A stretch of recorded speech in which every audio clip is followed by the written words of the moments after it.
बात करते हैं आपकी सेल मेम्ब्रेन के स्ट्रक्चर की। ये नया कॉन्सेप्ट आपके उसमें आया है, फ्लूइड मोज़ेक मॉडल। तो ये मैंने पिक्चर भी लगा रखी है, इसको हम पहले समझते हैं। ये आपकी सेल मेम्ब्रेन है। सबसे पहले तो मैं बात करती हूँ कि ये लिपिड की बाइलेयर है। लिपिड्स, ये देखो, ये लिपिड का एक मॉलिक्यूल है, इधर लिपिड का दूसरा है। ये दोनों इस तरह से लगे हुए हैं कि इनका एक एंड जो कि पानी को प्यार नहीं करता वो अंदर की तरफ है, और पानी को प्यार करने वाला हिस्सा जो है ये बाहर की तरफ है। ये आप दिख रहे हैं, और ये बाय लेयर है, इधर भी है लेयर और इधर भी है, और उनके बीच में आपको जो बड़े बड़े दिख रहे हैं ये प्रोटीन्स है। ठीक है, चल हम इसको पढ़ते हैं। लिपिड की द्विपरत से बनी हुई है, compost of lipid by layer, ये आपने याद रखना है।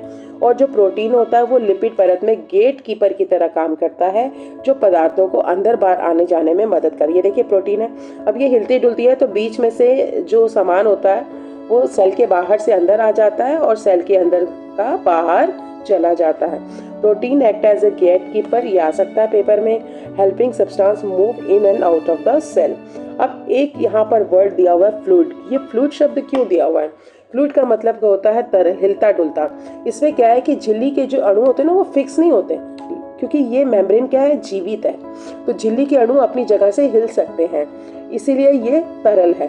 Fluidity, molecules of membrane can move in their position, इसीलिए इसे हम फ्लूइड मॉडल कहते हैं। पेपर में ये आपको रीजनिंग में आ सकता है, तो आप यही कारण लिखेंगे। नेक्स्ट हम बात करते हैं कोशिका को विभिन्न घोल में रखने का असर। ठीक है, तो यहाँ पर हम बात करेंगे, अगर मैं सेल को 3 अलग अलग उसमें रख दूं, सॉल्यूशन में रख दूं। सबसे पहला तो मैं रखूंगी समपरासरी में, आइसोटोनिक सॉल्यूशन में। जब कोशिका के अंदर और बाहर सेल की पानी की सांद्रता समान हो, सपोज मैंने ये एक सेल रखा है और कोशिका के अंदर भी 2 पानी के मॉलिक्यूल है और बाहर भी 2 पानी के मॉलिक्यूल है, तो पानी का कोई भी शुद्ध संचालन नहीं होगा और कोशिका का आकार नहीं बदलेगा। ठीक है, When concentration of water outside and inside the cell is same, no net movement of water, क्योंकि जब दोनों जगह, ये सेल के अंदर भी 2 है और जो सेल जिसमें पड़ी हुई है उसमें भी 2 ही वाटर मॉलिक्यूल है, तो इस तरह से समझिए, तो दोनों तरफ बराबर है, जितना पानी जाएगा उतना पानी बाहर भी आएगा, तो नेट जो होगा वो 0 होगा इसमें, और साइज जो होगा सेल का वो चेंज नहीं होगा। ये है पहली सिचुएशन। अब हम बात करते हैं दूसरी सिचुएशन की। दूसरी सिचुएशन में क्या है, अल्प परासरी, हाइपोटोनिक सॉल्यूशन। इसमें क्या है, सेल के अंदर जो है वो पानी है कम और सेल के बाहर है ज्यादा। ठीक है, जब बाहर के माध्यम में पानी की सांद्रता कोशिका के अंदर से ज्यादा हो तो क्या होगा, बाहर ज्यादा है अंदर कम है, बराबर करने के लिए क्या होगा, पानी इसके अंदर चला जाएगा, तो सेल के अंदर भी 3 और बाहर भी 3। ठीक है, समझ में आ गई बात? तो पानी कोशिका के अंदर जाएगा और कोशिका फूल जाएगी। When concentration of water in the external medium is higher than inside the cell, then the water enter the cell and cell swells up. अब हम बात करते हैं तीसरी सॉल्यूशन की, जिसमें क्या है, कोशिका के अंदर पानी, सपोज कोशिका के अंदर 4 है और बाहर पानी है 1 मॉलिक्यूल। इसको हम एग्जाम्पल की तरह समझेंगे। अति परासारी, ठीक है, हाइपरटोनिक, हाइपर ये वर्ड, या हाइपर मतलब बहुत सारा। जब बाहर के माध्यम में पानी की सांद्रता कोशिका के अंदर से कम हो, यानी कोशिका के अंदर पानी ज्यादा है और बाहर कम है, तो यहाँ पर क्या होगा, बैलेंस करने के लिए कोशिका के अंदर का पानी बाहर आ जाएगा, तो यहाँ भी अगर 2 हो जाएंगे तो बाहर भी 2 हो जाएंगे। ठीक है, तो when the concentration of water in the external medium is lower than inside the cell, then the water moves out of the cell and the cell shrinks. इसको हम डायग्राम से समझते हैं। ये देखिए, सबसे पहले हमने बात करी थी आइसोटोनिक। आइसोटोनिक का मतलब क्या होता है कि जब सेल के अंदर पानी और सेल के बाहर पानी बराबर है, जितना पानी जाएगा उतना पानी सेल से बाहर आ जाएगा। ठीक है, सेल को फर्क नहीं पड़ेगा, सेल की आकृति नहीं बदलेगी। बट क्या होगा, जब सेल के अंदर पानी कम है और बाहर जाता है तो पानी की नेट मूवमेंट होगी सेल के अंदर, सेल फूल जाएगी, टर्जिट हो जाएगी, फूल जाएगी, वैक्यूल में चला जाएगा पानी। अब नेक्स्ट कंडीशन क्या आएगी, जब सेल को एक बहुत ही कंसंट्रेटेड सोल्यूशन में रखा। याद करो वो आलू वाला एक्सपेरिमेंट, उसमें क्या हुआ था, जब उसको नमक के घोल में रखा था तो नमक के घोल में रखने पर बाहर जो था पानी के मॉलिक्यूल कम थे और सेल के अंदर ज़्यादा थे, तो सेल में से पानी बाहर की ओर चला गया, सेल श्रिंक कर गई। सेल का ये जो सेल वॉल थी वो तो खड़ी रही क्योंकि वो तो रिजिड होती है, सेल वॉल जो थी वो रिजिड रही, बट सेल मेम्ब्रेन श्रिंक कर गई और इसी को हम बोलते हैं प्लाज्मोलिसिस। इसमें नेट मूवमेंट हो गई वाटर की सेल के बाहर, तो कोशिका द्रव्य जो था वो संकुचित हो गया। ये कब होता है, आपने सिचुएशन याद कर लेनी है। ये होता है हाइपरटोनिक सोल्यूशन में। कब होता है, हाइपरटोनिक में, ठीक है। अब यहाँ पर एक एक्सपेरिमेंट भी दे रखा है, जब मूंग के बीजों को जो कि 12 घंटे पानी में भिगोए हुए थे एक गाढ़े घोल में रखने पर क्या होता है। What happened when you place a soaked moong seed in a concentrated solution? Case study का क्वेश्चन बनता है ये।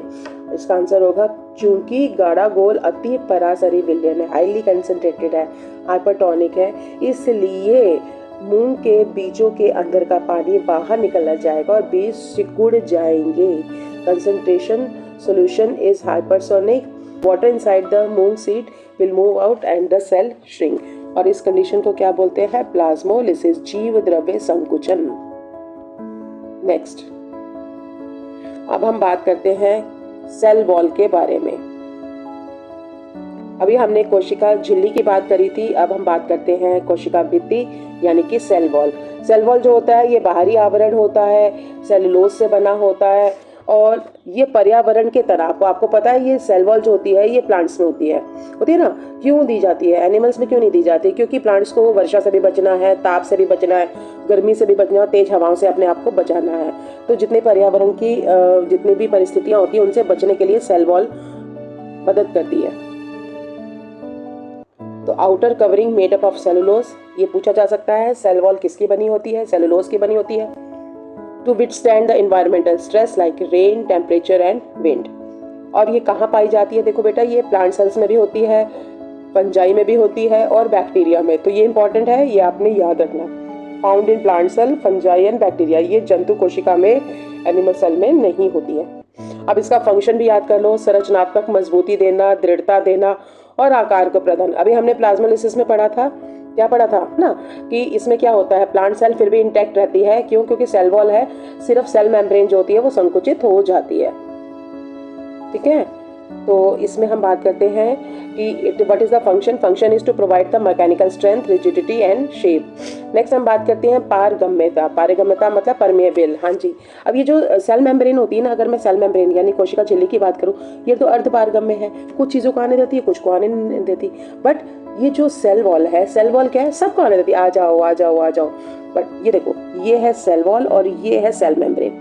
तो ठीक है, अब ये तो सारी चीज़ों को अंदर कह देगी आ जाओ सेल के अंदर, बट यहाँ जो सेल मेम्ब्रेन है वो रोक देती है कि जो सेल के लिए जरूरी है वही एंटर करेगा और सेल से एग्जिट वही करेगा जो अपशिष्ट पदार्थ होगा, वेस्ट होगा, ठीक है। तो ये आपने ध्यान रखना कि जो सेल वॉल है ना ये परमिएबल है, परमिएबल है, allow water and mineral to pass through it. इसके माध्यम से पानी और खनिज जो होते हैं इसके माध्यम से गुजर सकते हैं, ठीक है। और आपसे ये भी पूछा जा सकता है कि जैसे अब सेल वॉल है वो सेलुलोज से बनी है, तो हम सेलुलोज का हमारी डाइट में क्या काम है। Cellulose in our diet is use as a roughage. हमारे आहार में सेलुलोज एक रुक्षांश के रूप में रहता है और ये क्या करता है, पेट में झाड़ू लगाने का काम करता है, डाइजेशन का काम करता है और कब्ज से मुक्ति भी देता है। रुक्षांश आपका ये आ सकता है पेपर में कि रुक्षांश जो रफेज होता है हेल्प इन डाइजेशन, ठीक है। अब आपकी किताब में ना एक एक्सपेरिमेंट दिया हुआ है, उस एक्सपेरिमेंट को हम समझते हैं। उन्होंने क्या किया, ये प्याज की छिल्ली है, देखो ये प्याज की कोशिकाएं, ठीक है। प्याज की कोशिकाएं कैसी होती है, आयताकार है, इस शेप में है और इसको कहाँ रखा है, अति परासरी विलयन में रखा है। अति परासरी मतलब हाइपरटोनिक सेल में रखा है, ठीक है। ऑनियन पील है, रेक्टेंगुलर शेप की सेल्स है और इनको हाइपरटोनिक सोल्यूशन में रखा है। कुछ देर रखने के बाद क्या देखते हैं कि जो प्याज की कोशिकाएं हैं उनमें क्या होता है, कोशिका भित्ति तो अपनी जगह पर है बट कोशिका झिल्ली श्रिंक कर जाती है ना, श्रिंक कर जाती है उसकी झिल्ली। तो इसका मतलब क्या है, it shape remain the same due to cell wall. तो इसको कौन बचाता है, सेल वॉल बचाती है, क्योंकि ये डेड सेल से बनी होती है। तो उसमें उसका आकार नहीं बदलता, आकार समान रहता है कोशिका भित्ति के कारण। अब दूसरा कौन सा केस लिया कंपैरिजन के लिए, कपोल कोशिकाएं ली है, गाल की कोशिकाएं ली है, और आपने स्लाइड भी बनाई होगी। अब गाल की कोशिकाओं को देखो, ये अनियमित आकार की होती है। अब इनको जब अति परासरी विलयन में रखा, यानी कि चीक सेल्स को जो कि इरेगुलर शेप है, हाइपरटोनिक सोल्यूशन में रखने पर क्या होता है, ये श्रिंक कर जाती है। क्यों श्रिंक कर जाती है, क्योंकि इसके पास सेल वॉल नहीं होती। सेल वॉल नहीं होती तो इसके सारा पानी अंदर का बाहर निकल जाता है, और इसकी शेप भी देखो कैसी हो गई। अति सांद्र विलयन में रखने पर ये सिकुड़ जाती है। कौन सा प्रोसेस होता है, प्लाज्मोलिसिस का प्रोसेस होता है, जीव द्रव्य संकुचन हो जाता है। तो इससे पूरा पानी जो होता है, क्योंकि सेल वॉल तो परमिएबल है, सारा पानी बाहर निकल गया तो सेल हो गई श्रिंक और नष्ट हो जाती है। ठीक है, तो ये आपने एक्सपेरिमेंट याद रखना है, केस स्टडी में बन सकता है ये। अब हम यहाँ पर बात करेंगे कोशिका द्रव्य की। कोशिका द्रव्य क्या होता है, साइटोप्लाज्म में क्या होता है, और semi liquid jelly like substance होता है जिसमें बहुत सारे ऑर्गेनेल्स रहते हैं। ठीक है, और ये कोशिका सेल मेम्ब्रेन और न्यूक्लियस के बीच का जितना भी सामान होता है, अर्ध तरल जेली जैसा पदार्थ, दैट इज कोशिका द्रव्य।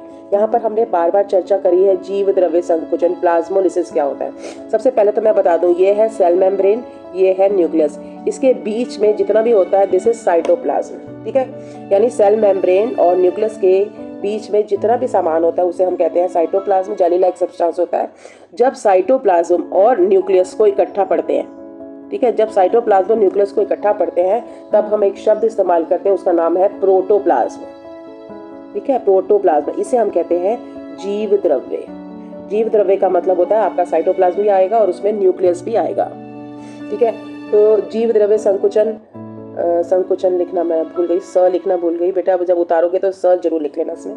प्लाज्मोलिसिस क्या होता है, अति परासरी विलयन में रखने पर कोशिका द्रव्य का संकुचन, बट पादप कोशिकाओं का बाहरी आकार नहीं बदलता क्योंकि कोशिका भित्ति की कठोरता के कारण, लेकिन जंतु कोशिका संकुचित हो जाती है। What is plasmolysis, shrinkage of cytoplasm when placed in a hypertonic solution, outer shape of plant cell does not change due to rigidity of cell wall, but in animal cell it is shrinked. अब आप सोच रहे होंगे animal cell में cell wall ना होने के क्या फायदा है और क्या नुकसान है। नुकसान तो आपने पढ़ लिया कि जो सेल होती है अगर हाइपरटोनिक सोल्यूशन में होगी तो पानी सारा बाहर निकल जाएगा, प्लाज्मोलिसिस हो जाएगा। फायदा क्या होगा, जंतु कोशिका में कोशिका भित्ति नहीं होती, ये पेपर में आ सकता है, इंपॉर्टेंट है ये।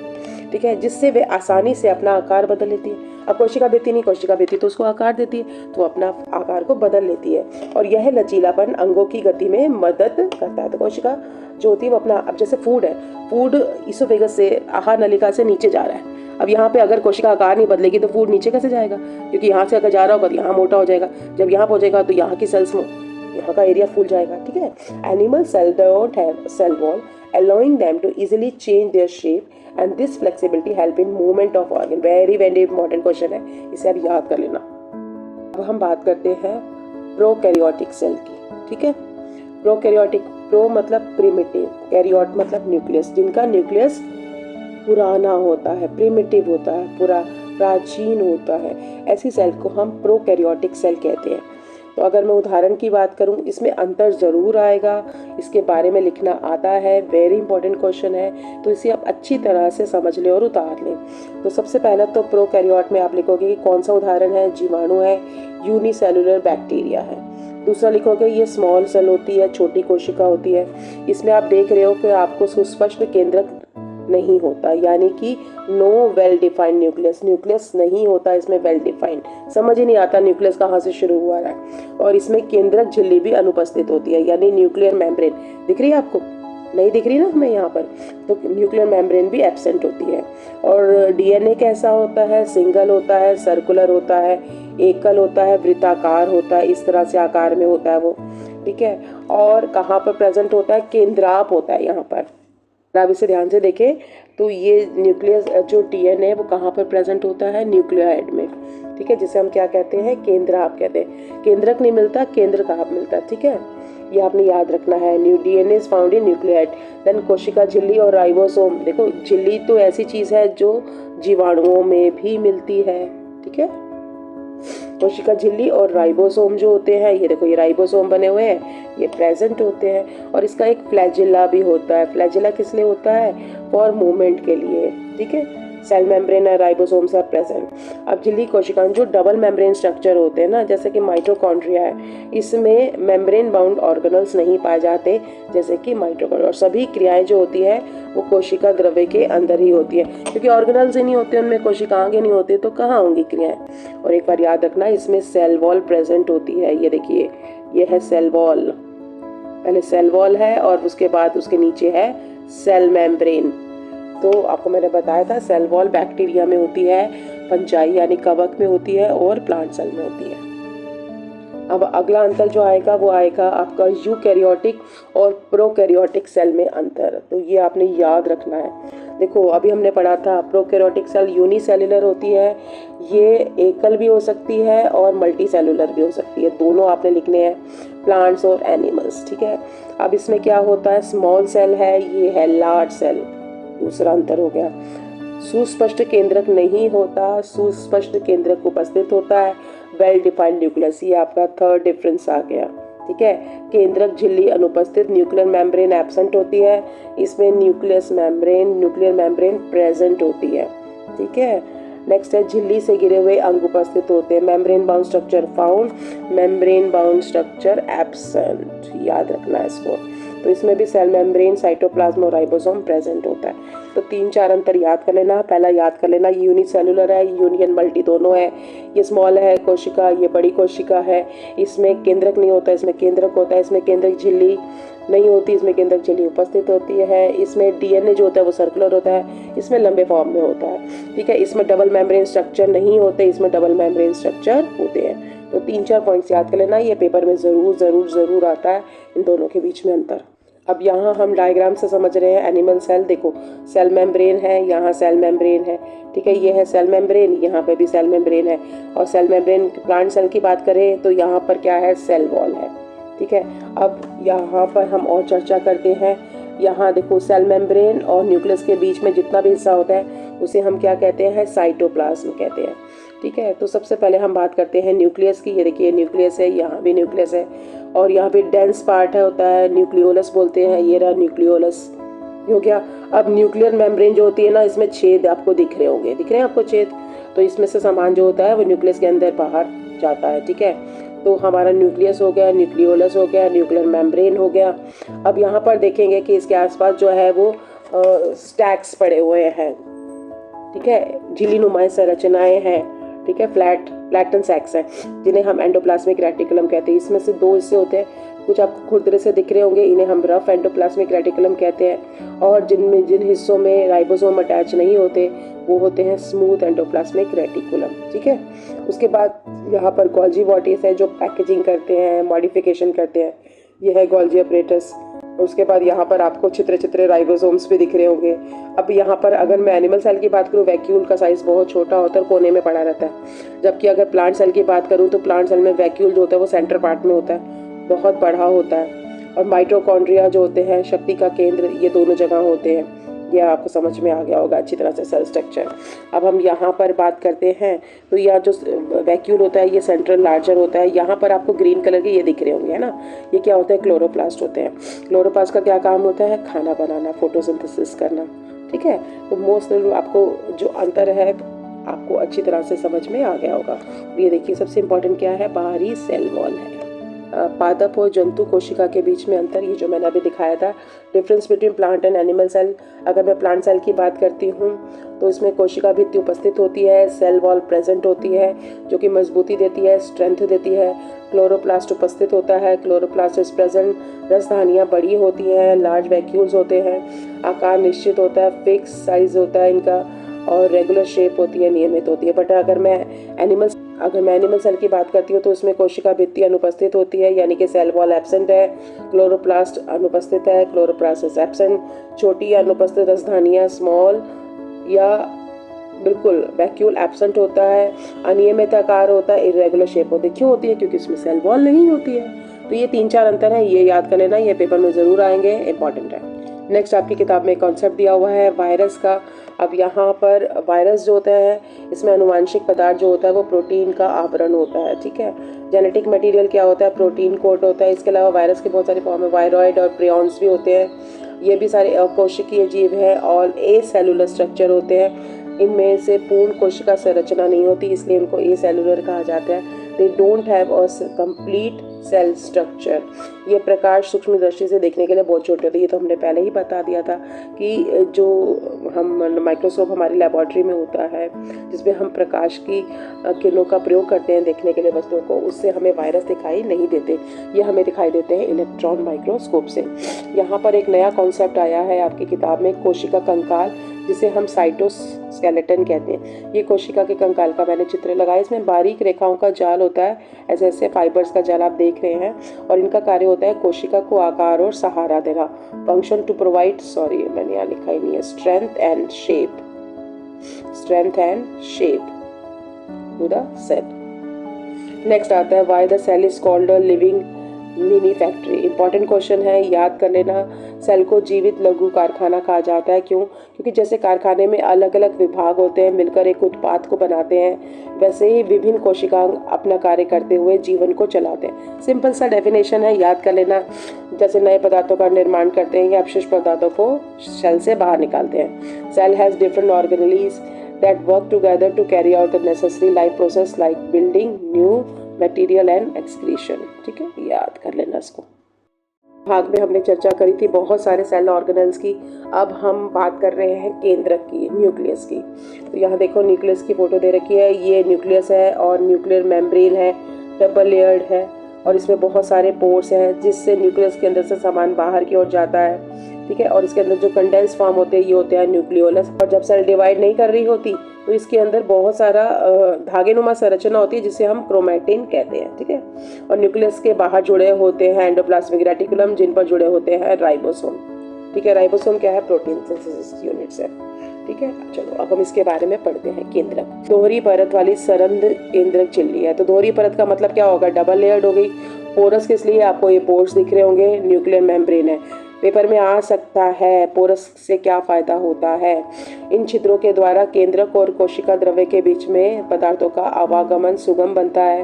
अब न्यूक्लियस के अंदर कोई मैटर बन रहा है, वो बाहर कैसे निकलेगा अगर पोर्स ही नहीं होंगे? तो movement of material between nucleus and cytoplasm through the pores. अब केंद्रक का कार्य क्या है? ये भी इंपॉर्टेंट है, पेपर में पूछा जा सकता है। केंद्रक कोशिका का मस्तिष्क है, आनुवांशिक जानकारी को सुरक्षित रखता है और कोशिका के सभी कार्यों का नियंत्रण करता है। बिग बॉस है उसका ये। सो फंक्शन क्या है न्यूक्लियस का? Nucleus is the brain of cell. कोशिका में जितनी भी क्रियाएं होती है बेटा, ये न्यूक्लियस उसको कंट्रोल करता है। It's store the genetic information कि सेल में क्या होगा और अगली सेल में क्या जाएगा जब सेल डिवाइड होगी। तो ये सारा जेनेटिक सूचना जितनी भी होती है ब्लूप्रिंट के रूप में, वो सारी न्यूक्लियस के अंदर रहती है। ठीक है, and it control all cellular activities. Important है, इसे याद कर लेना। अब केंद्रक के अंदर घनी गोल संरचना होती है जिसे हम केंद्रिका कहते हैं, और यहाँ पर राइबोसोम के घटकों का निर्माण होता है। ये आपकी किताब में दिया हुआ है, नई चीज़ है, इसे भी याद कर लेना, इंपॉर्टेंट है ये। Dense spherical structure found inside the nucleus. देखो ये है, ये वाला स्ट्रक्चर की बात कर रही हूँ, ये है आपका न्यूक्लियोलस। ठीक है, it is called the nucleolus where the ribosome parts are manufactured. Next हम बात करते हैं, न्यूक्लियस पर ही कंटिन्यू करेंगे हम। अविभाजित कोशिका के केंद्र में धागेनुमा उलझी संरचना होती है। देखो यहाँ आपको बहुत ध्यान से रखना है कि जब कोशिका डिवाइड नहीं हो रही होती तब उसके अंदर जो धागेनुमा संरचना होती है उसे हम कहते हैं क्रोमैटिन। Very very important. और chromatin it is a thread like tangled structure found in the nucleus of a non dividing cell. ठीक है, तो उसके अंदर ऐसे संरचना होती है, ये आप देख भी रहे हैं चित्र में, जिसे हम क्रोमैटिन कहते हैं। जब सेल डिवाइड होने वाली होती है ना, या विभाजित हो रही होती है, तो ये क्रोमैटिन जो होता है ना बहुत मोटा हो जाता है और ये छड़नुमा संरचना बनाता है। ये देखो, ये एक्चुअल की सेल की फोटो मैंने डाली है। इसमें आपको दिख रहा होगा कि क्रोमैटिन जैसा नहीं दिख रहा, छड़नुमा संरचना दिख रही है। ठीक है, विभाजित होने वाली कोशिका के केंद्रक में छड़ाकार संरचना होती है। अब इसे क्रोमैटिन नहीं कहा जाता, इसे क्रोमोसोम या हम गुणसूत्र भी कहते हैं। ठीक है, क्रोमोसोम कंडेंस हो जाता है, मोटे हो जाते हैं उसे। ठीक है, chromosomes these are the rod cell structures seen in the nucleus of a cell that is about to divide. Divide होने वाले होते हैं, डिवाइड कर रही होती है, तो क्रोमैटिन नहीं होता, क्रोमोसोम होते हैं। अब आपसे तीसरा सवाल ये पूछ सकते हैं, क्रोमोसोम या गुणसूत्र किसके बने होते हैं? ये बने होते हैं प्रोटीन के और डीएनए के। ठीक है, डीएनए की फुल फॉर्म पूछी जा सकती है, डीऑक्सी राइबो न्यूक्लिक अम्ल, deoxy ribo nucleic acid. Chromosomes are made up of protein and DNA. DNA की फुल फॉर्म है deoxy ribo nucleic acid. Next हम बात करते हैं जीन्स की। जीन्स क्या होते हैं? डीएनए के कार्यात्मक खंड होते हैं। Genes are the functional segment of DNA, ठीक है। और क्यों इंपॉर्टेंट है, वेरी इंपॉर्टेंट क्वेश्चन है। इनसे माता पिता से अगली पीढ़ी में अनुवांशिक जानकारी जाती है, होती है। इनके अंदर अनुवांशिक जानकारी का भंडार होते हैं जो एक पीढ़ी से अगली पीढ़ी में जाता है। They carry genetic information pass from the parent to the next generation. Very very important question है। एक और वेरी इंपॉर्टेंट क्वेश्चन है जो आपकी किताब में आया है, परिपक्व आरबीसी में जो आरबीसी पक्की हो जाती है, मैच्योर हो जाती है, उसमें केंद्रक नहीं होता। इंपॉर्टेंट क्वेश्चन है। जब नई नई सेल बनती है ना आरबीसी, उसमें केंद्रक होता है, बट जब परिपक्व हो जाती है, मैच्योर हो जाती है, तो उसमें से केंद्रक गायब हो जाता है, ताकि हीमोग्लोबिन को अच्छी जगह मिल सके, ज़्यादा जगह मिल सके और ऑक्सीजन का परिवहन बेहतर हो। ये रीजनिंग में पेपर में आएगा ही आएगा। No nucleus is seen in mature RBC. ये देखो, ये आरबीसी मैंने स्लाइड लगाई है, देखो ध्यान से। हमारी आरबीसी क्या होती है? रेड ब्लड सेल्स, रक्त कणिकाएं हमारे शरीर में, जिसकी वजह से खून का रंग लाल होता है, ठीक है। No nucleus is seen in mature RBC as to maximise the space for the haemoglobin and oxygen सब ट्रांसपोर्ट। इसे याद कर लेना इस सेंटेंस को। अब क्योंकि इसके अंदर न्यूक्लियस नहीं होता तो क्या नहीं कर पाएंगे? डिवाइड नहीं कर पाएंगे। जब डिवाइड नहीं कर पाएंगे तो ज़्यादा देर ये सर्वाइव भी नहीं कर सकती, बच भी नहीं सकती ये ज़्यादा देर। केंद्रक न होने के कारण ये कोशिकाएं विभाजन या मरम्मत नहीं कर सकती हैं, इसलिए इनका जीवन काल सिर्फ 120 दिनों का होता है। वेरी इंपॉर्टेंट है, इसे याद कर लेना, ठीक है। Without a nucleus they can not divide or repair themselves, leading to the short life span of 120 days. तो आपसे पूछा जा सकता है आरबीसी का जो जीवन अवधि होती है वो कितने दिनों की होती है, वो आपने याद रखनी है। अब यहाँ पर आपको एक और टॉपिक है जो नया आपका ऐड हुआ है, इसका नाम है कोशिका अंतर्वेशन, ठीक है। सेल इंक्लूजन बोलते हैं। सेल इंक्लूजन क्या होता है कि कोशिका द्रव्य में, जैसे अगर मैं पौधों की बात करूँ तो उसमें स्टार्च संचित रहता है, और अगर मैं एनिमल सेल की बात करूँ या प्लांट सेल की बात करूँ तो उसमें कैल्शियम ऑक्सलेट के क्रिस्टल भी पाए जाते हैं। ये देखिए, ये मैंने सेल के अंदर कैल्शियम ऑक्सलेट के क्रिस्टल की फोटो लगाई है, इसे आप देख सकते हैं, ठीक है। दीज आर सेल इंक्लूजन क्या है? नॉन लिविंग मटेरियल जो होता है फाउंड इन साइटोप्लाज्म, जैसे कि स्टोर्ड स्टार्च होता है प्लांट्स में, और कैल्शियम ऑक्सलेट क्रिस्टल्स होते हैं एनिमल्स में ज़्यादा पाए जाते हैं। नेक्स्ट हम बात करते हैं राइबोसोम्स की। राइबोसोम्स के बारे में देखिए ये सारे आपको बिंदुनुमा संरचना जितने भी येलो कलर से दिख रहे हैं, दीज आर ऑल राइबोसोम्स। कोशिका द्रव्य में तैरते हैं या अंतर्जैविक जालिका से जुड़ी छोटी संरचनाएं होती हैं। These are the tiny structure freely floating in cytoplasm और अटैच टू द ईआर यानी एंडोप्लाज्मिक रेटिकुलम।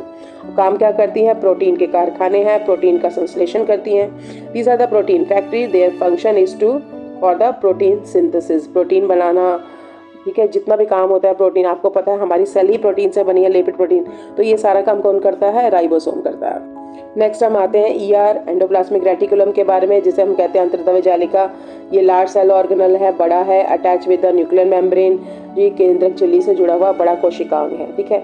और ये network of membrane bound tubule and sac है, सैक लाइक स्ट्रक्चर है, झिल्लीदार नलिकाओं और थैलेनुमा संरचनाओं से घिरा। आपने पिछली वाली इसमें देखो, ये दिख रहा है ना, ये न्यूक्लियस के बाहर कुछ इस तरह से है, देखो आपको ये दिख रहा होगा, ये ऐसे है, ये ऐसे है, ये ऐसे है, ये ऐसे है, तो ऐसा लगता है बहुत सारी थैलियों को एक के ऊपर एक रख दिया है। तो ये है आपकी स्ट्रक्चर ऑफ ईआर। तो झिल्लीदार नलिका और थैलेनुमा संरचनाओं से घिरा हुआ जाल है। उसके बाद सिंथेसिस, ट्रांसपोर्ट ऑफ प्रोटीन करता है, लिपिड्स करता है, हार्मोन, वेरी इंपॉर्टेंट है, इसे याद कर लेना। इनके ना फंक्शन जरूर पूछे जाते हैं, ठीक है। सिंथेसिस करना, ट्रांसपोर्ट करना प्रोटीन, लिपिड्स और हार्मोन्स का। दो टाइप के होते हैं, स्मूथ और रफ। स्मूथ में क्या होता है, क्योंकि इसमें राइबोसोम्स नहीं होते, राइबोसोम एब्सेंट होते हैं इसमें, तो synthesis and storage of fat and hormone करता है। चिकनी अंतर्द्रव्य जालिका का काम है, राइबोसोम नहीं होते तो लिपिड और हार्मोन का निर्माण करता है। और जो रफ एंडोप्लाज्मिक रेटिकुलम है उसमें राइबोसोम प्रेजेंट होते हैं, तो ये प्रोटीन सिंथेसिस करता है और प्रोटीन सिक्रीशन करता है, जैसे कि पैनक्रियाटिक सेल्स में दे रखा है आपकी किताब में। खुरदरी अंतर्द्रव्य जालिका, राइबोसोम उपस्थित है, प्रोटीन संश्लेषण और प्रोटीन का स्राव करता है। और सेलुलर ट्रांसपोर्ट यानी कि कोशिका परिवहन और मैन्युफैक्चरिंग का एक बहुत बड़ा पार्ट होता है। कि अगर ईआर नहीं होगा तो सेलुलर ट्रांसपोर्ट नहीं होगा, क्योंकि ये क्या करता है, देखो जो न्यूक्लियस होता है वो तो राइबोसोम के घटक बना के बाहर भेज देता है, फिर इन सबको जोड़कर प्रोटीन का सिंथेसिस करता है, फिर उस प्रोटीन को कहाँ यूज़ करना है? सेल मेम्ब्रेन में करना है, तो वहाँ तक परिवहन भी लेके भी जाता है, टूट फूट की भी मरम्मत करता है। तो ये सारा काम कौन करता है? ईआर। अब हम नेक्स्ट स्ट्रक्चर की बात करते हैं गोल्जी अपरेटस की, discover by Camillo Golgi. Camillo Golgi ने इसे डिस्कवर किया था नर्व सेल ऑफ कैट में। ठीक है, फ्लैटन स्टैक लाइक स्ट्रक्चर है। ये देखिए, ये भी ईआर की तरह है, बट इस फ्लैटन स्टैक लाइक स्ट्रक्चर ज़्यादा होते हैं, आसपास वेसिकल्स होते हैं। ये भी क्या करती है, ईआर से सामान लेती है, उसको ठीक करती है, मॉडिफाई करती है, फिर पैक करती है और जहाँ जरूरत होती है वहाँ उसको स्टोर करके उसको दे देती है। फ्लैटन स्टैक स्ट्रक्चर होता है लिंक टू ईआर, चपटी थैलीनुमा संरचना जो कि ईआर अंदर दवी जालिका से जुड़ी है। Post office of cell, post office में क्या होता है, आप लेटर डालते हो, ईआर ने एक प्रोटीन का मॉलिक्यूल एक लेटर के रूप में इसको दिया, इसने क्या किया, उसके ऊपर स्टैंप लगाई, थप्पा दिया और उसको मॉडिफाई कर दिया, उसको बना दिया और फिर उसको जिस जगह पे पोस्ट करना है उसके थैले में डाल दिया। ठीक है, थैले में डालकर उसको वहाँ से पोस्ट कर दिया। तो दिस इज पोस्ट ऑफिस में आ सकता है। Which part of which cell organelle is known as post office, तो आप ये लिखेंगे गोल्जी अपरेटर। मॉडिफाई करता है, सॉर्ट करता है, ढूंढता है किसको कहाँ फेंकना है, कहाँ लगाना है, और पैकेज करता है। पैकेज मतलब उसको लपेट के, सुंदर सा लपेट के प्रोटीन को और लिपिड को वेसिकल्स में सिक्रीशन के लिए, और इंटरनल सेल को भी तो चाहिए अंदर कि सेल के बाहर ही चाहिए, सिक्रीशन के लिए भी चाहिए, सेल के लिए भी चाहिए। तो जहाँ सेल की मरम्मत के लिए चाहिए वहाँ सेल को भेज देता है, जहाँ सेल के बाहर फेंकना है उसको सेल के बाहर सिक्रीशन कर देता है। प्रोटीन और लिपिड को रूपांतरित करना इंपॉर्टेंट है, इसे याद कर लेना, गोल्जी बॉडी ना हो तो क्या होगा। प्रोटीन लिपिड को रूपांतरित करना, छांटना, उन्हें स्राव आंतरिक परिवहन के लिए पुट्टिकाओं में पैक करके भेजना। ये एक तरह से हमारी फैक्ट्री है जो प्रोटीन को आती है उसको मॉडिफाई करती है, पैक करती है सुंदर सुंदर। जैसे शर्ट की फैक्ट्री में क्या है, शर्ट कहाँ बन रही है, अंदर न्यूक्लियस के अंदर। ठीक है, बाहर आई है, कपड़ा आया बाहर। ठीक है, उस कपड़े को हमने क्या किया, काटा, पीटा, बटन लगाए, शर्ट बनाई, उसको, ये सारा काम किसका है, गोल्जी बॉडी का। गोल्जी अपरेटस को पैक किया। और अब ये जो शर्ट है मुझे क्या करनी है, सेल के अंदर थोड़ी रखनी है, सेल के बाहर निकालनी है ना, तो मैं उसको सेल के बाहर लेके जाऊंगी और उसको रिपोर्ट कर दूंगी, बाहर निकाल दूंगी। ये सारा काम किसका है, गोल्जी अपरेटस। यहाँ पर मैं एक काम भूल गई कि ये लाइजोसोम्स भी बनाता है। ठीक है, लाइजोसोम्स के निर्माण में इसका बहुत बड़ा रोल होता है। कहते हैं लाइजोसोम्स की, लाइजोम्स क्या है, सिंगल मेम्ब्रेन बाउंड स्ट्रक्चर है, filled with the digestive enzyme, पाचक एंजाइम से भरा हुआ एकल झिल्लीनुमा संरचना है। और ये क्या है, कोशिका का अपशिष्ट निपटान प्रणाली है, act as a cell waste disposal. क्यों, क्योंकि जब कोशिका किसी भी मेटाबॉलिज्म की प्रक्रिया के द्वारा डेड हो जाती है, निष्क्रिय हो जाती है, तो कोशिका के पार्ट्स होते हैं ना वो वहीं पड़े रहते हैं। तो लाइसोसोम के जो डाइजेस्टिव एंजाइम है ना, इसको क्या करते हैं, ये लाइसोसोम फट पड़ता है, इसके डाइजेस्टिव एंजाइम जो होते हैं अपनी ही कोशिका को ही खा लेते हैं, इसलिए इसको सुसाइडल बैग भी कहा जाता है। और एक तरह से ये जो होते हैं ना अंदर सेल क्लीनिंग करने का काम भी करता है लाइसोसोम्स। ठीक है, अपशिष्ट पदार्थों का निपटान करता है। Break down the waste and damage organelles, अपशिष्ट पदार्थों और क्षतिग्रस्त कोशिकाओं को तोड़कर नष्ट कर देता है, क्योंकि डाइजेस्टिव एंजाइम में बचा लेते हैं। Known as suicidal bags because if the cell is badly damage they burst and डाइगर सेल। वेरी इंपॉर्टेंट है, इस सेंटेंस को याद कर ले, पेपर में जरूर आता है ये कि आत्मघाती थैले के रूप में इसे क्यों जाना जाता है, क्योंकि यदि कोशिका पूरी तरह से क्षतिग्रस्त हो जाए तो ये फट जाते हैं और अपनी कोशिका को बचा लेते हैं।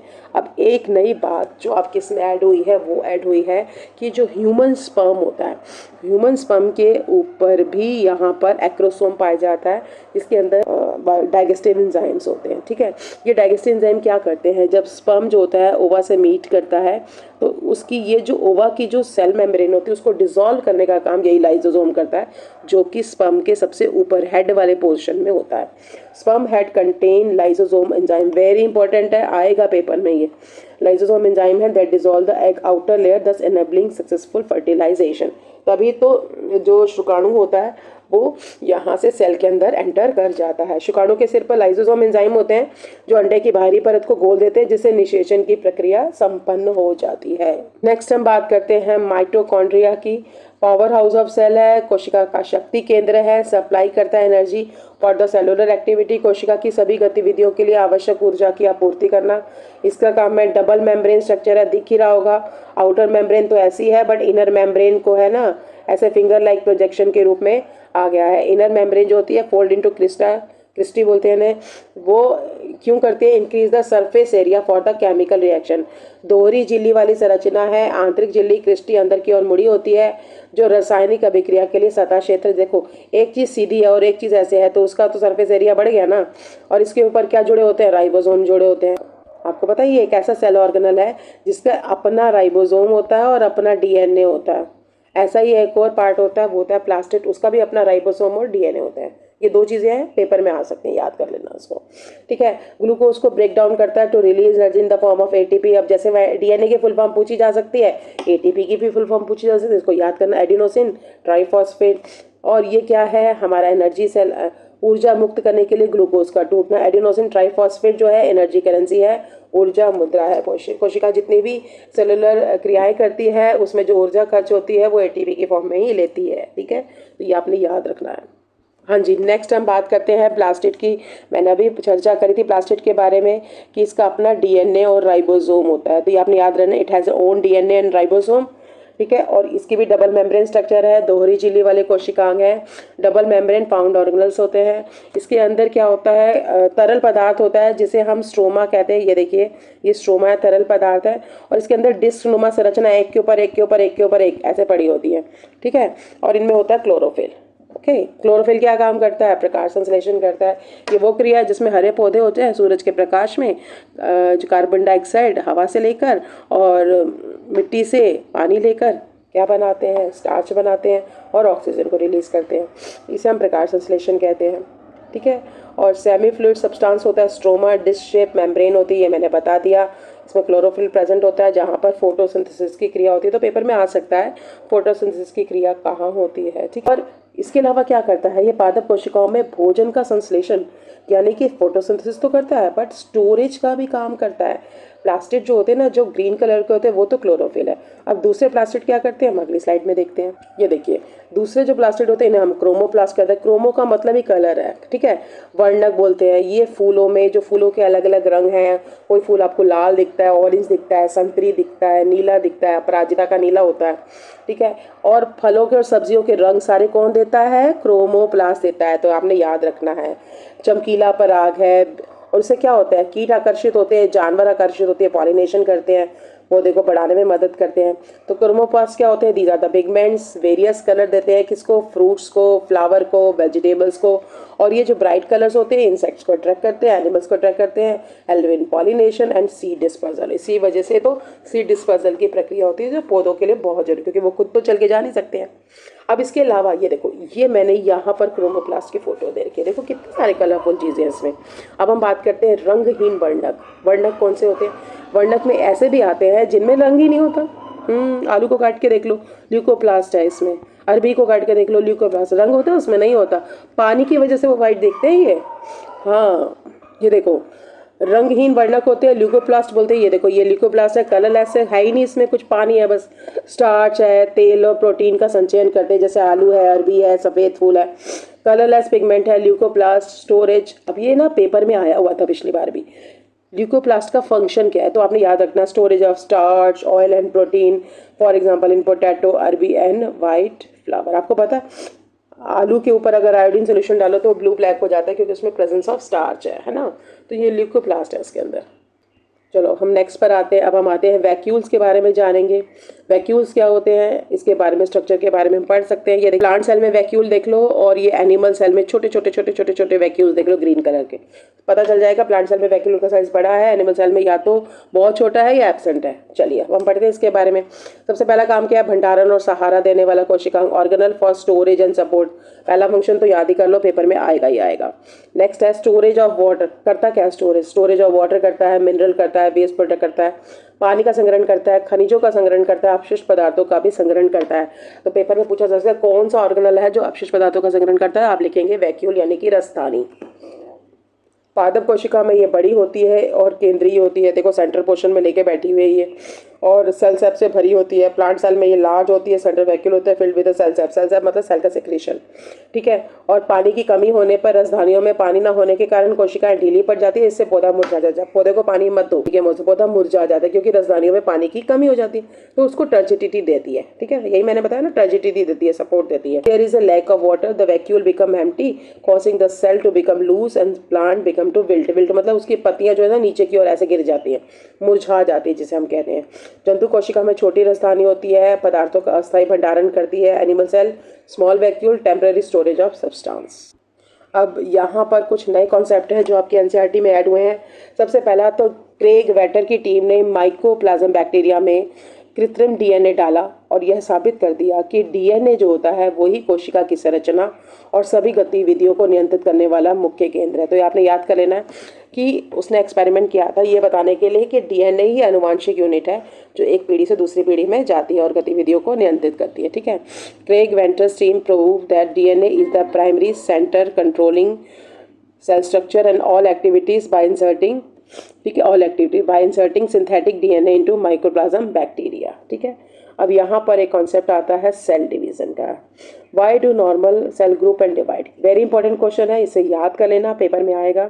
सेल क्यों डिवाइड होती हैं? ठीक है, to replace the old cell, पुरानी सेल मर जाती है तो नई सेल को बनाने के लिए, डेड सेल को बाहर खत्म हो गई उनकी लाइफ तो दूसरी सेल देने के लिए, या डैमेज सेल की मरम्मत के लिए। जब हमारे शरीर पे कोई चोट लग जाती है तो क्या होता है, थोड़ी देर में चोट के ऊपर करंट बन जाता है, धीरे धीरे चोट वो हील हो जाती है।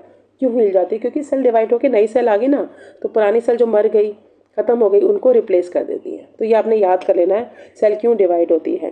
सामान्य कोशिकाएं क्यों समूह बनाती है और विभाजित होती है, ताकि पुरानी मृत या क्षतिग्रस्त कोशिकाओं को बदलने के लिए। अब सेल डिवीजन की बात हो रही है तो उसके टाइप्स भी पूछे जा सकते हैं। कोशिका का जो विभाजन होता है दो प्रकार का होता है। पहला होता है माइटोसिस।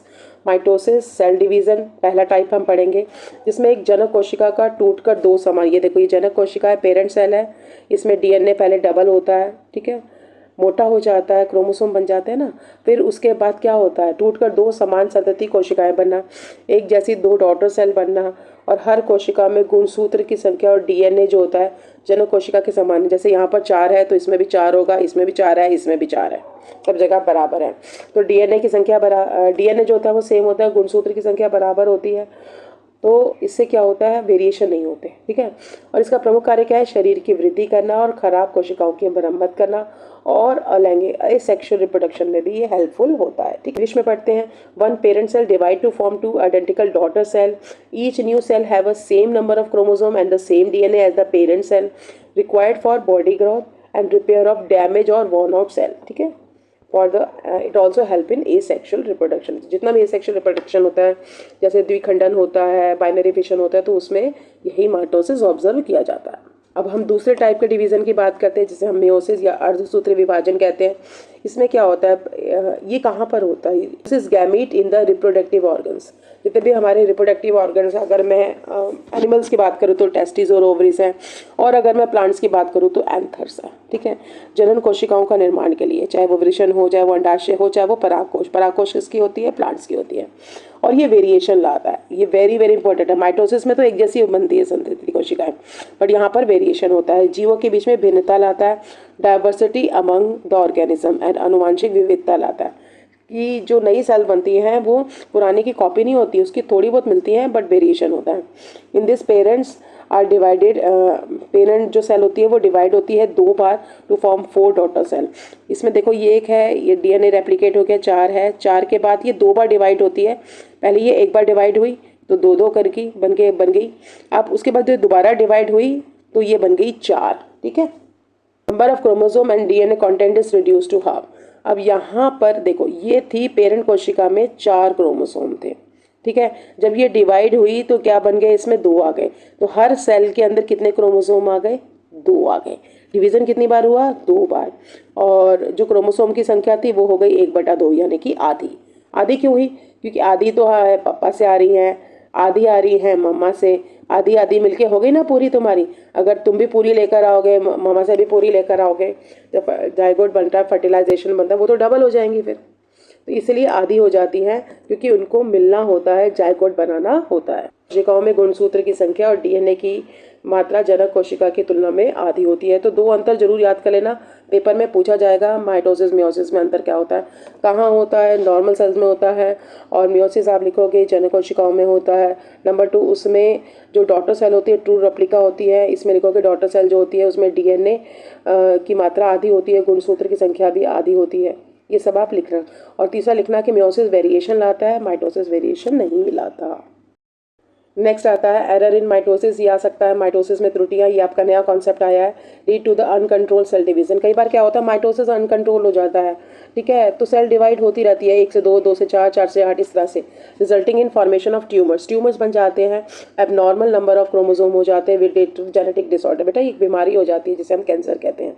ये होता है जब डिवीजन, देखो शरीर के लिए बहुत ज़रूरी है बट वो कंट्रोल होना चाहिए ना। अब सेल फटाफट डिवाइड हो रही हैं, लंप बन रहे हैं, तो कैंसर कोई बाहर की बीमारी नहीं है, हमारे शरीर की बीमारी है। इसमें हमारी ही सेल हमारी दुश्मन बन जाती हैं। अनियंत्रित कोशिका विभाजन होता है, ट्यूमर बनता है, गुणसूत्रों की संख्या असामान्य होने से आनुवांशिक विकार भी पैदा होते हैं। नेक्स्ट स्लाइड, यहाँ पर सेल कल्चर या कोशिका संवर्धन है। ये नया टॉपिक है, इसे आप याद कर लेना। कोशिका संवर्धन क्या होता है? इसमें पौधे और जानवरों की कोशिकाओं को शरीर के बाहर कृत्रिम वातावरण में उगाने की टेक्निक है। New method to grow plants and animals outside the body. ठीक है, अब इसमें क्या करते हैं, कोशिकाओं को कैसे उगाते हैं? सटीक तापमान देते हैं, गर्मी देते हैं, पोषक तत्वों से भरपूर माध्यम भी देते हैं। देखो ये जो मीडियम है ना जिसमें पौधों को उगाया जाता है वो एक न्यूट्रिएंट मीडियम होता है। The cell grown in a nutrient rich medium under right temperature. Temperature भी सही देते हैं और उस मीडियम के अंदर सभी पोषक तत्व डालते हैं जो एक पौधे की वृद्धि के लिए ज़रूरी होता है या सेल की वृद्धि के लिए ज़रूरी होता है। और ये कहाँ काम करते हैं? वैज्ञानिक अनुसंधानों में इसका प्रयोग होता है। दवाओं के परिरक्षण में कि दवाई कैसी असर करेगी पौधे पर, ये असर के लिए। टीकों के उत्पादन के लिए भी यह विधि अत्यंत महत्वपूर्ण है। तो ये इंपॉर्टेंट ना, दो मार्कर में पूछा जा सकता है। Helpful in studying cell work, production of medicine और वैक्सीन। तो ये सारे आपने कार्य याद रखने हैं। नेक्स्ट हम बात करते हैं अरुण कुमार शर्मा जी के बारे में। अरुण कुमार शर्मा, इनकी फोटो भी मैंने लगा रखी है। This is a famous Indian scientist known for his work on chromosome. इन्होंने गुणसूत्र पर अपने कार्यों के लिए इन्होंने प्रसिद्धि पाई थी। नाम याद रख लेना। नेक्स्ट हम बात करते हैं, यह हमारा लास्ट टॉपिक है, इसे आप अच्छी तरह समझ लें, कॉन्टैक्ट इनहिबिशन। ठीक है, अब सेल ने कब डिवाइड करना है, कब उसको नहीं करना, ताकि ट्यूमर ना बने, ये हमने अभी बात करी थी ना। तो इसके लिए एक कॉन्सेप्ट आता है contact inhibition. Cell division stops होना था when the cell come in contact with the neighbouring cell. ठीक है, जब बहुत सारी सेल इकट्ठी होती है ना, गुच्छा सा बन जाता है, सेल डिवीजन स्टॉप हो जाता है। जब कोशिकाएं अपने पड़ोसी कोशिकाओं के संपर्क में आती है, उनका विभाजन रुक जाता है। कैंसर सेल जो होती है ना, वो उसको ये कंट्रोल नहीं आता, lose this controller keep on dividing to form tumour. Cancer cell जो होती है ना, ये कंट्रोल जो होता है ये रोक देती है, उसको समझ ही नहीं आता कि मुझे डिवाइड और होना है कि नहीं, वो डिवाइड होती रहती है। कैंसर सेल इस नियंत्रण को खो देती है और लगातार विभाजित होती है, जिससे ट्यूमर बन जाता है, जो हमने पहले भी चर्चा करी थी। देखो यह, और लगातार विभाजित होकर ट्यूमर बनाती हैं। Plant cell do not show this contact inhibition. Plant cells में ये सब नहीं होता। क्यों नहीं बनता? Due to the presence of rigid cell wall. Cell wall इतनी मजबूत होती है कि वो एक दूसरे से कॉन्टैक्ट ही नहीं बना पाती हैं। कठोर कोशिका भित्ति की उपस्थिति के कारण पादप कोशिकाएं संपर्क निर्देश प्रदर्शित नहीं कर सकती। तो होप सो। और इसके साथ आपका ये चैप्टर होता है खत्म। बेटा चैप्टर बहुत बड़ा है माना, इसके नोट ज़रूर बना लें। सेल हमारा चैप्टर बहुत बड़ा था, बाकी चैप्टर्स छोटे हैं। मिलेंगे अगली वीडियो में। मेरे चैनल को लाइक और सब्सक्राइब कर लेना। और मैंने जितने भी नोट्स आपको यहाँ लिखे उसको अपनी कॉपी में डायग्राम्स के साथ उतार लेना। पेपर में बहुत सारे क्वेश्चन इस पार्ट से आते हैं। मिलेंगे अगली वीडियो में।